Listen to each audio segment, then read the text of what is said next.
What's the story, Morning Glory? What's the word, Hummingbird? Thank you so much for clicking on my channel and for joining me for this review of Unexpected, the Tell All Part 1, Season 5.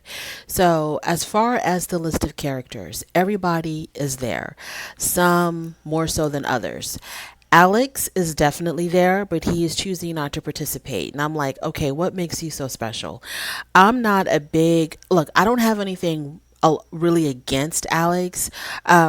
I kind of sympathized with him when Tyra went away to college.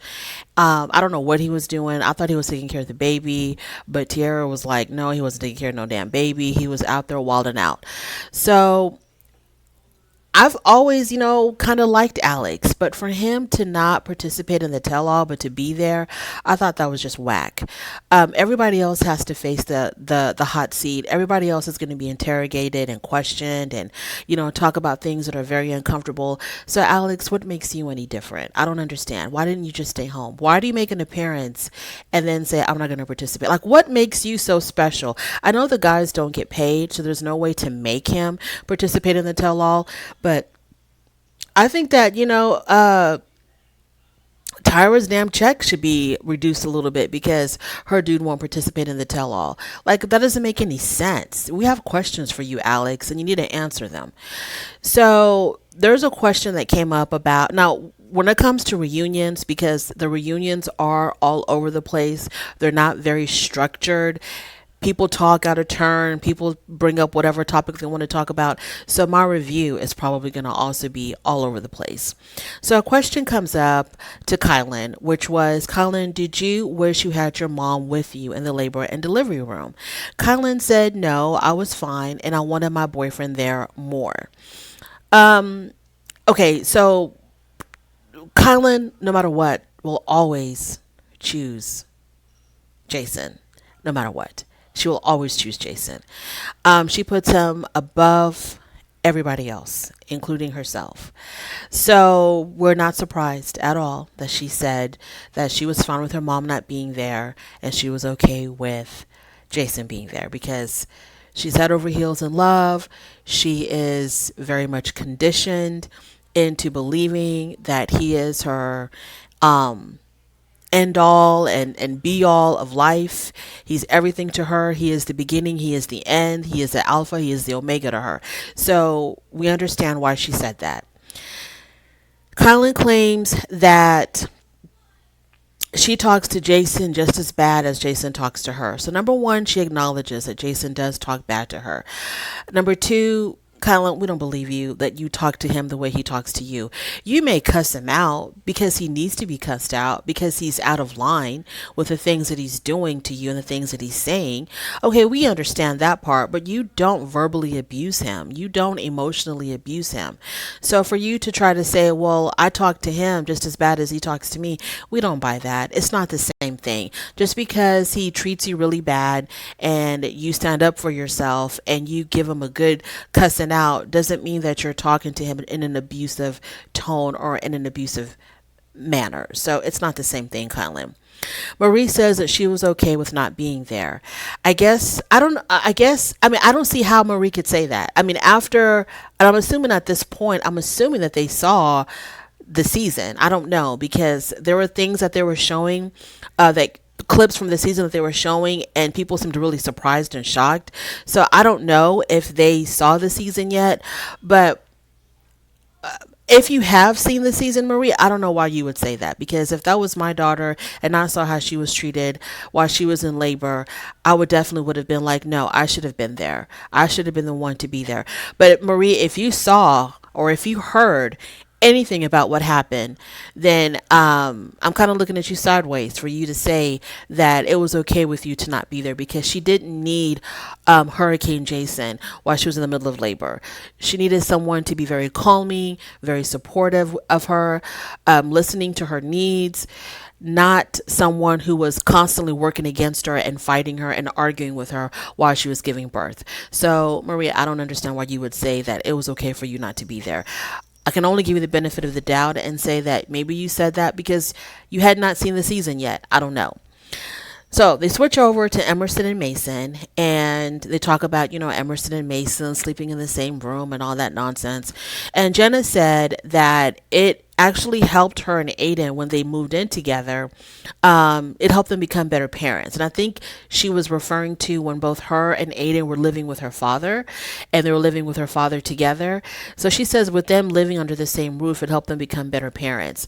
And with Emerson and Mason, we're not even talking about them living together. The whole issue was this, that one night he spent at Emerson's house that her mom went berserk over.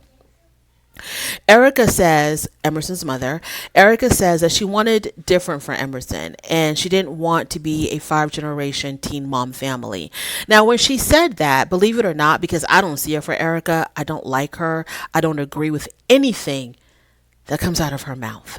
But when she said that, I was like, you know what? That makes sense. There's nothing wrong with her saying that she doesn't want her family to be a 5 generation teen mom. And she was obviously comparing her family to, the T's, the Tyra Taylor family. Obviously, she was comparing herself to them. But I don't think she was really throwing shots. I mean, who wants to be a 5 generation teen parent family? Why would anybody aspire to do that? So I didn't think there was anything wrong with her saying that, but who was it? It was Dee and Noah, who were like, "Oh my gosh, she's throwing shots." I didn't think she was throwing shots. She doesn't want to have a. I didn't think there was anything wrong with what. That was like the only time that I agreed with Erica. So I didn't think she was throwing shots at all. Moving on from there. So we find out that Jenna is going to be getting breast augmentation surgery in 2 weeks. Jenna, go for it. Life is so short. You have been through so much. Whatever you need to do to make yourself happy, to make yourself feel good, girl, do it. There's so many people out here who wish that they had the money to change something about their appearance.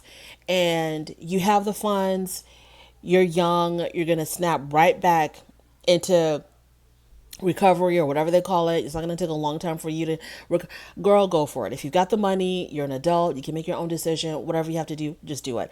I understand that some women can be asymmetrical when it comes to the boobage area. I totally understand that. But even if it wasn't for that and you just wanted to get, bigger, firmer boobs, do it. It doesn't matter. Just go ahead and do it. Because when her mom said, well, it's to make them more symmetrical, it was as if her mom was trying to give a medical justification of why Jenna would want a breast augmentation. I don't think you need a medical justification. If it's just to look better and make you feel better, then go ahead and do it. You only live once, and life is so, so short. And she wasted so much time with Aiden being miserable. Moving on from there, Tyra and Tiara. So Tyra and Alex, the question was asked of Tyra, so what is the status of you and Alex's relationship? Tyra says that they are kind of like taking it slow, figuring things out. They're not in a committed relationship, but they have love for each other.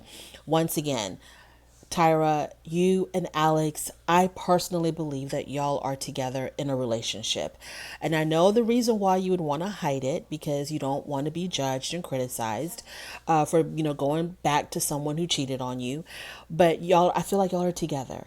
Y'all are together, because if y'all weren't together, why isn't Alex on the stage with you? Is he that shy? Like, what's going on here? And if y'all weren't together, then you wouldn't have acted the way you did when Ananda teased you about the other girl, the Texas girl, possibly joining the tell-all through video chat. Because when Ananda said, well, what if we had her on video chat?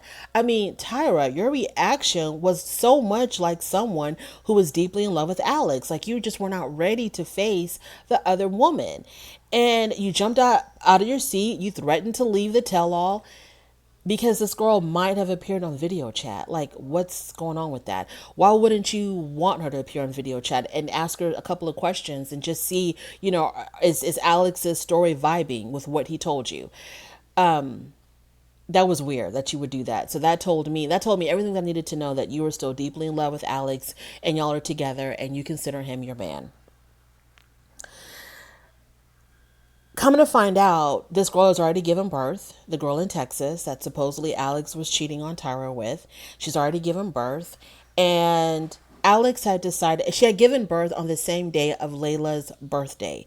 So she had given so Alex decided to stay for Layla's birthday as opposed to going to Texas for the birth.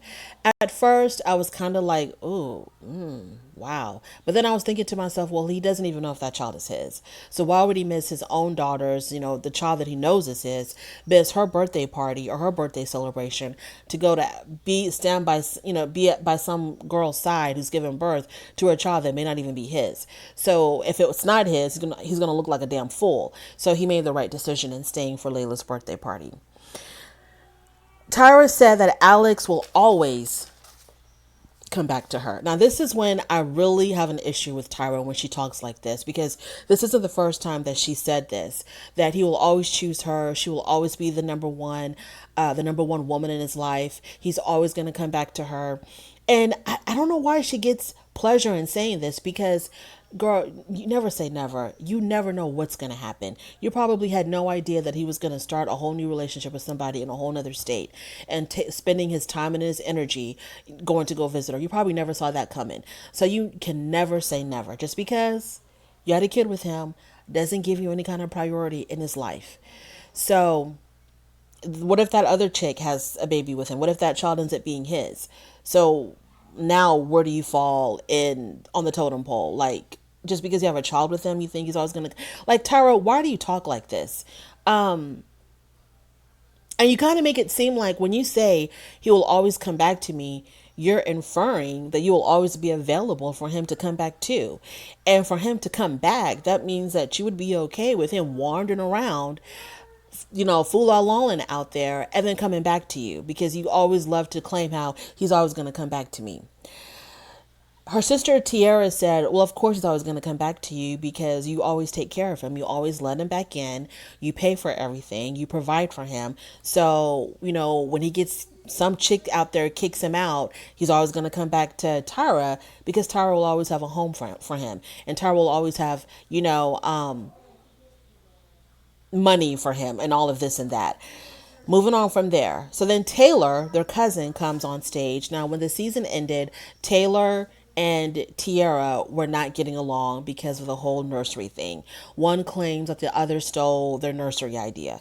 So they had completely cut off all ties. The mothers, the two sisters, the two aunts cut off all ties as well, because Taylor's mom went online and said that Tiara not only steals nursery ideas, she also steals men and friends. So they completely went their separate ways. It looked like Tiara and her mom were never going to reconcile with Taylor and her mom, but lo and behold, they did. So all of the T's are on stage with their mothers, and they're crying, they're making up, they're making amends or apologizing, and it seems like everything is back on track because this is family. This is family.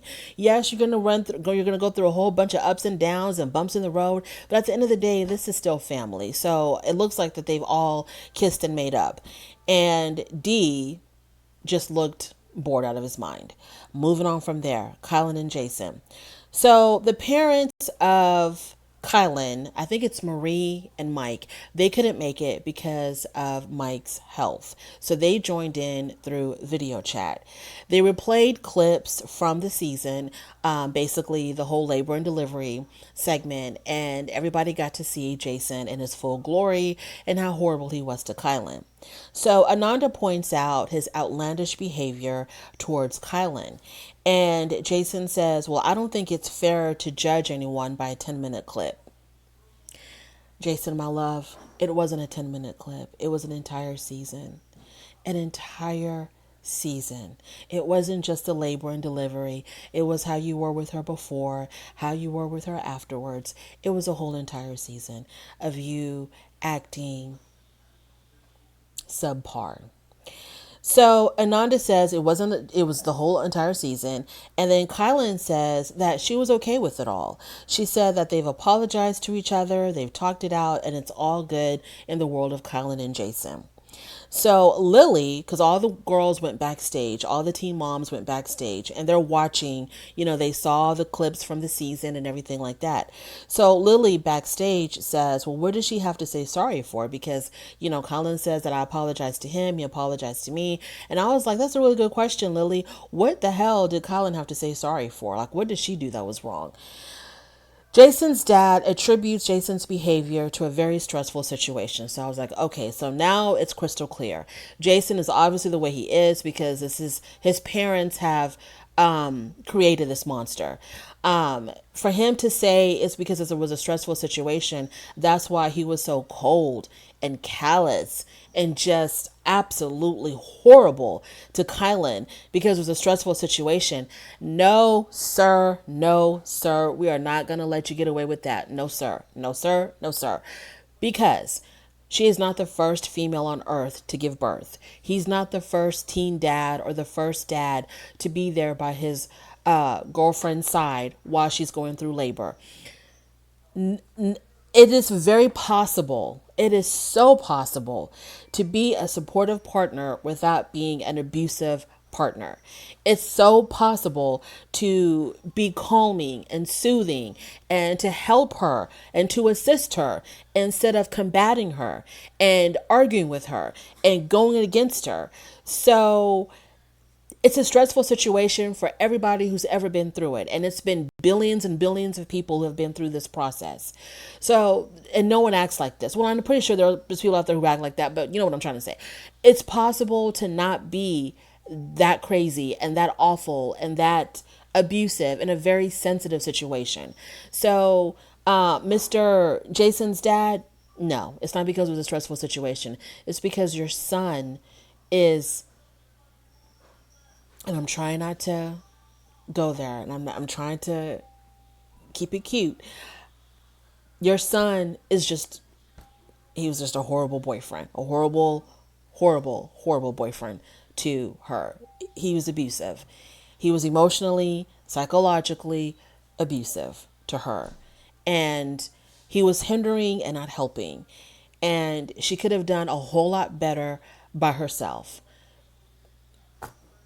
She would have done better with Kermit the Frog there than Kylan. So I don't know. I mean, than Jason. So I don't know what you mean by a stressful situation. So Jason's dad said that he himself wasn't the best 19-year-old either. Once again, you're making excuses. You're trying to justify your son's behavior. And when you do that, Jason's dad, you're making us look at you kind of sideways. You're making us think that you're making your son this way, that you have contributed to his current behavior and his current situation. It makes us think that you yourself were like this. And that's why you see nothing wrong with how your son is acting, even though you claim that you have talked to him and talked to him and talked to him. But when you say things like this, well, I wasn't the best 19-year-old either. And he was acting like that because it was a stressful situation. It's really making us look at you crazy because you're not supposed to be justifying this behavior. You're supposed to be stopping this behavior. If you care anything about your grandson, and if you care just the tiniest bit about Kylan, you don't justify Jason's behavior. You put an end to it. You stop it. You try to punish him. You try to do something to curb this behavior. So Jason then threatens to walk off stage, but I was like, at that moment, he wasn't even being attacked because it was just him and Kylan and his parents and Kylan's parents on the video chat. So he wasn't even being attacked by anybody. They were just having a conversation, but he got upset and he threatened to walk off stage. Kylan says that you guys just can't sit here and attack Jason. Kylan's parents want Kylan to come over more. They talk about that they do want their daughter to come over more. And Ananda asked Kylan, do you want to see your parents more often? And I think she nodded her head yes. And that's as far as that went. So during the break, Jason got on Kylan because he felt like Kylan was not defending him enough. When they went into the back room, he got mad at her for not defending him enough, not speaking up for him enough, not backing him up enough. And Kylan was like, I did all I could. There's not much more that I could have done. And then he threatens to break up with her. And, she didn't even bat an eye. I don't know if it's because she was like, okay, good riddance, or if she was like, you ain't going nowhere. You always threaten that, but you don't go anywhere. So now all the girls who are watching Backstage, they're like on a war path now. Now they're like, when we get on stage, we're going to give Jason the business because he's got no right to act like this and he's such a jerk and da da da da. They can't wait to give it to him. That's cute. But what they fail to understand that what is that going to do? Jason is not going to change because of what a bunch of other teen moms had to say about him or what they had to say to him. He's not going to change for them.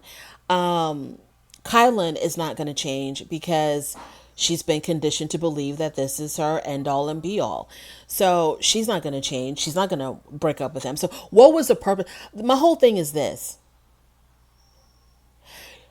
People like Kylan and Jason, especially Kylan, you cannot attack the situation that she's in because it's just going to make her cling to Jason even more. The only way for Kylan to break away from Jason is for Kylan herself to hit rock bottom.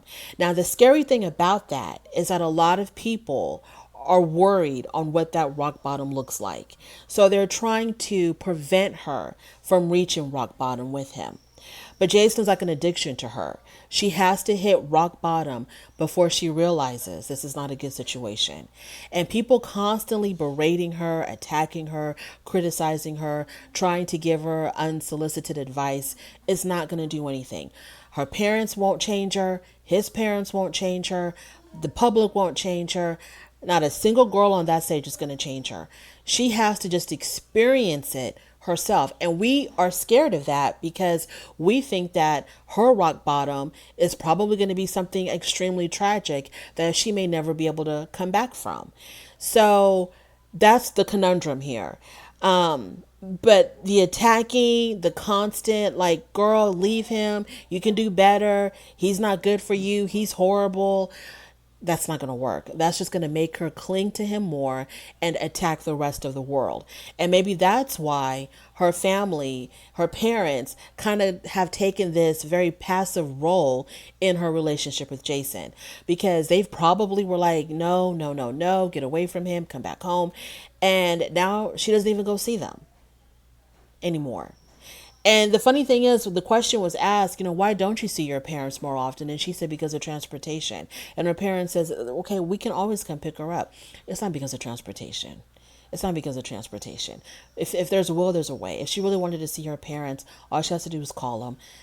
Somebody will take her there. They'll come pick her up. They'll send someone to come pick her up. It's not because of transportation. It's because she probably doesn't want to hear people attacking her relationship with Jason.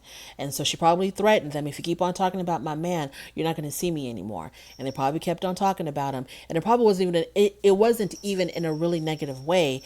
It was just a way for her to open up her eyes and see the what's up that's in front of her. But she decided to basically practically cut her parents off and cling more to Jason. So all of that criticizing and attacking and girl, don't you see how he really, that is not going to work with a person like Kylan. It is falling on deaf ears. This is the decision that she's made. She wants to protect her decision, and she's going to come after anyone who attacks the decision that she's made, because I don't even know if she even sees it as a Jason problem. When people are questioning her, like, why are you with him? You can do better. You deserve so much better. I don't even think she sees it as a Jason attack. I think she sees it as a Kylan attack because she has made the decision to be with this guy. And so when people come after her and question her, she's like, you're attacking my decision. You're attacking me. And I'm not going to stand for that. I don't know what's going on in this girl's head. I'm just trying to speculate. I have no idea. So the girls said, well, he could have at least said sorry. He could have at least said sorry. And Kylan says that he did apologize and we've moved on. He apologized, we talked about it, and we've moved on. Who knows? I seriously doubt that. I not for a second do I believe that Jason apologized to Kylan for anything. And I seriously doubt that they had a constructive conversation about anything. So Jenna says that Jason is a lot like Aiden. And I totally see it. That verbal and emotional abuse. Yeah, that blame, that whole attitude of everything is the girl's fault. Nothing is ever their own fault. They blame everything on the girl. Yes, Jenna, you're right. There's a lot of similarities between Aiden and Jason. The only difference is Aiden knew the cameras were on and Aiden knew how to hide it, whereas Jason didn't give a damn. So there's a lot of talk, a lot of Jason, Jason, Jason. And so Jason said that he kept saying, so Jason kept saying that he made the show. He was like, this show was popular because of me. I was the star of this show. Everybody's talking about me. Everybody's giving me attention. This is exactly what I like. I love this because I'm popular. I got the show popping. Everybody was watching because of us. And you know what? The funny thing is, he's probably 100% correct. He's probably 100% correct. And this is the reason why TLC did not get rid of him or cut out their scenes, which they can very easily do because we've seen it done before. When a particular cast member on a reality TV show becomes extremely toxic or problematic, they'll just edit them out or they'll no longer film with that person. They didn't do it for Jason. Jason was ratings gold for them, probably. They probably never saw numbers like this before Jason. So even though he is very pompous and self-centered and all of this stuff and crazy and abusive, he probably gave them the ratings that they needed. So it's sad to admit, but it's probably very true. So Kylan and Jason, they get tired of being attacked, and so Kylan gets up and she walks off, and then Jason soon follows her. When they go into the back room, Jason again blames her for not standing up for him enough, and I'm like, because when she goes backstage, she gets kind of loud, and she's like, I don't know, I'm not gonna take them attacking my boyfriend, and I'm not gonna take them. She gets kind of loud backstage, and so Jason was like, well, why didn't you say that on stage? She did the best that she could. She did defend him. I mean, she did more. She went above and beyond defending him because it was sort of like, and I was like in awe watching how hard she was defending this guy. She had a backbone when it comes to defending Jason and his obnoxious behavior. She finds a backbone for that. But then when he's yelling at her while she's in the middle of labor, it took her a while to find that backbone. But on stage, she was like, we've already talked about it. Leave us alone. He's already apologized. Da, da, da. So backstage, Kylan's dad says, this is what not Kylan's dad, Jason's dad. Backstage, Jason's father says, there wouldn't be a show without us. So that's where they got it from. They got it from him. He's the one that pumped up his son's head. Well, there wouldn't even be a show without you, son. You made this show what it is, son. You gave them the high ratings that they needed, son. This show revolved around you, son. So that's where he got it from his pops. His pops that's exactly where he got it from. Because his parents, in the beginning, you would kind of think, wow, like, why is Jason like this? But you know what? I should have called a thing from day one, because I was sort of giving his parents the benefit of the doubt, because I was like, his parents seem, very normal. They seem very down to earth. They're not really shaking him the way they need to because they feel very defeated. It's like, they've tried and tried and tried and he's not changing. So they're very defeated. I was sort of kind of like, oh, these poor parents, they've done all they could. But now when he said that they're the ones that made the show, I was like, okay, that's you got to call a thing. Jason is the way he is because his parents made him like that. Maybe his father treats their mother like that. Treats his mother like that. And this is the reason why Jason is the way he is and sees nothing wrong with that. Maybe Kylan, while living with them, sees the way Jason's parents are with each other and thinks, okay, this is how it is and this is how it is. And that's why she's so accepting of it. It's because of his parents. Simple. You got to call a thing a thing. Jason did not drop out of the sky like this. Somehow he was reared into acting like this.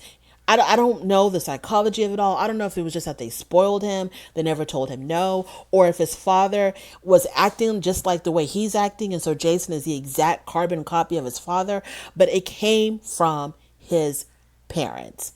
Point blank. It came from his parents. I'm not going to negotiate that or it came from his parents. So they claim about, they talk about, oh, we were popular, we were popping, we made the show what it is. But do you know for what reason? Because, Jason, you were abusive. That's why you got the show popping. That's why people were watching, because they couldn't believe what they were seeing. Because you were abusive to your girlfriend while she was giving birth. Not just abusive to your girlfriend, but abusive to your girlfriend while she was giving birth. In the middle of her labor, you were abusive to your girlfriend. That's why you're popular. And you're proud of that. And you're okay with that. And you're happy with that. And your father's boasting about that. That y'all made this show what it is because you're a complete jerk to your girlfriend while she was giving birth to your child. Tyra had a lot to say about Jason and, trying to tell, Kylan, we're not attacking you, we're attacking him, as, whatever. She really had a lot to say to Kylan. And okay, I see where you're coming from, Tyra. I see exactly where you're coming from. But sweetheart, where's your man? He didn't even come on stage. He couldn't even face the music. Jason came on stage for whatever reason, either to get more attention, to be more popular, to be more obnoxious, whatever it was, to fulfill his contractual obligation, whatever it was. He came, and he knew that he was going to get roasted. He came up there on that stage. Where's Alex? Why isn't he there? Why can't he face the questions that Jason is facing? So then the girls, moving on from that, the girls tell Tyra, that she deserves better than Alex. Emerson tells her that Alex treats her like a second option. When no one else is available for him, he runs back to Tyra. And Tyra says, well, they're still the side chicks, but I'll always come first. For you to come first, that means that there has to be a multitude of others. And you're okay with that, Tyra? That you're going to come first in his life among all his other side chicks? You're okay with that? That's okay with you, girl? Okay. If you like it, we love it. And let me tell you something else. If you want us to accept the fact that Alex can have a whole bunch of side chicks, but that's okay because you'll always come first, then girl, leave Kylan alone. Leave Kylan alone. You ain't got nothing to say to Kylan because you're accepting something that is subpar. Kylan is accepting something that is subpar. Leave her alone. Don't criticize her. Don't question her. Don't give her any unsolicited advice. Leave her alone because when people try to help you do better, you're like, well, it doesn't matter because I'll always come first. Among all his other women, I'll always come first. Girl, have a seat. So moving on from there, we go to Emerson and Mason. Erica says now her younger children want to have babies because I think she said that her son, I don't know if he's a teenager or a preteen, but her son came to her and said that he thinks it's okay for him to get his girlfriend pregnant. And so I don't know if she's attributing that to the one night that Mason spent in Emerson's room, and it wasn't even a full night because she caught them and told them to get the hell out. So I don't know if she's attributing, okay, now all my children want to be teen moms because Mason was in Emerson's room, or if she's attributing that to the fact that Emerson just got pregnant, period. Because if Emerson was walking around with a pregnant belly, yes, it would make perfect sense that your younger children feel like it's okay to be a teen parent. You were a teen parent as well, Erica. Now, what I believe, and this is just my personal opinion, is that possibly Emerson fell through the cracks. Because Erica has a full plate of children. She's got a whole lot of kids. She's got a husband. She's got little ones. She's got mid-level. She's got almost full-grown. She's got a whole bunch of kids. She's got a lot going on. So maybe Emerson just fell through the cracks because, her mother couldn't give her her undivided attention. So it's easy for her to sneak off and do whatever. And she ends up getting pregnant by Mason. So, this is another reason why I can't stand Erica is because Erica puts blame on everybody else except herself and Emerson. Emerson getting pregnant was Mason's fault. Whatever's going on that's wrong between her and Emerson, it's Mason's fault and his parents' fault. Emerson leaving her home, it's Mason's fault and his parents' fault. Nothing is ever Erica's fault, even though it's quite possible that you probably were not giving Emerson enough attention because you have a whole bunch of kids to look after. You know what I'm saying? So that's one reason that I really don't see it for Erica is because she doesn't take any accountability for anything that's going on in her daughter's life. Everything is somebody else's fault. Now, Emerson said on stage, it was me. I was the bad one because I was the one that was convincing Mason to come up to the room with me. I don't know how her mom felt about that because Emerson is trying to be like, hey, I was a participant in this as well. Okay, this was not against my will. I was a willing participant in all of this. And it's like Emerson just, I mean, Erica just doesn't see that. It's everybody else's fault except her and Emerson. And so, backstage, Jason is still yapping, and he's telling the producers that he wants to come back on stage and give some type of a grand farewell speech or whatever you want to call it, and then make an exit. And the producers actually allowed him to do that because I thought they were going to say, well, if you're not going to sit down and be mic'd up and be a part of the segment, no, we're not going to let you go up there, say something stupid, possibly insulting, and then walk back off. Hell no, we're not going to let you do that. But they're like, okay, sure, okay, let's go. I was like, huh? Y'all know what this guy is all about. He wants to come back on stage, basically give a big FU to everybody, and then walk off. And y'all are going to let him do that? Unbelievable. I hope I'm wrong. I hope that it's not going to be the case. Anyway, that is my review of this tell all. If you made it this far, thank you so much. I really do appreciate it. On your way out, don't forget to rate the video. If you like this content, subscribe. If you don't like this content, don't worry about it. But thank you for stopping by anyway. And I will definitely talk to you later. Bye.